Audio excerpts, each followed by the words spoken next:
It's a very good question.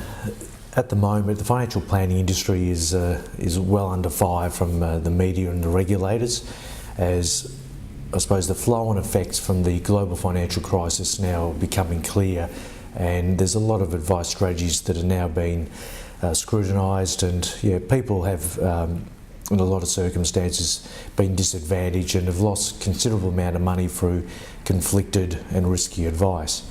So I thought I'd put together, it's probably a bit of a longer video, so I apologise for that, but just a bit of a list of things that you need to look out for.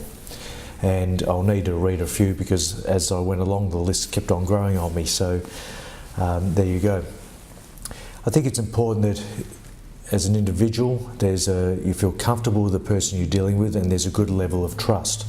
Now the reason why I say that, if there's a bit of a doubt about how much trust you've got in an individual, and because financial planning these days is not just about initial transactions, it's also about a relationship for many years thereafter.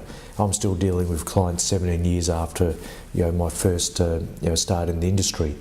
All going well, that will continue. So it's, if you don't trust them at the start, I can nearly guarantee the relationship won't improve over the time, because as an advisor, you work very hard to get clients on, so you're probably seeing the best of the person right at the start. You need to be sure that the advisor is actively listening and not just trying to push a particular product. So regardless, through these initial meetings, regardless of what is what you're saying, if you don't feel as though you've been actively listened to and it always seems to be heading down a certain path to a certain strategy or a certain product, I think alarm bells should be ringing. Probably one of the most important things to be very careful of is debt. Of all the things that have gone wrong through the GFC, and there's nothing like a share market crash to really show who's up to their eyeballs in debt. As the assets going down, the debt doesn't go down with it.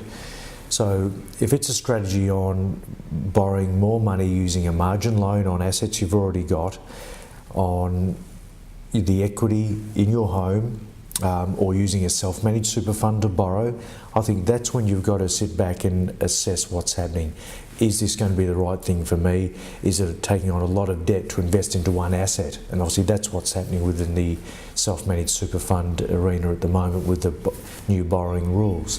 So high levels of debt, I would tread very, very carefully and definitely seek a second opinion. Importantly, if you don't understand the advice and the advisor's not taking the time to teach you, to make sure you understand that you can move forward with a level of comfort, then I would absolutely run a mile. Not worth your time. You've got to understand what's been recommended to you. Yes, you may have a high level of trust from the person you're dealing with, but still, you've got to have a level of understanding, and I think it's got to pass the common sense approach. Now, any advisor that's promoting last year's great returns is not providing advice. At no point ever can any advisor, anyone say, look, last year was a great year, it will just continue on to be a good year. The investment markets don't work like that. Providing advice definitely does not work like that.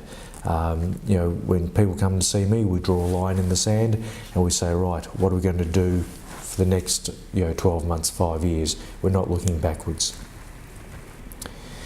Making sure that your advisor is properly licensed, and obviously the government has in place many levels of compliance and regulation and licensing to make sure that people that are licensed to give advice are properly trained. They've got the right insurances to make sure if something goes wrong that you've got some protection.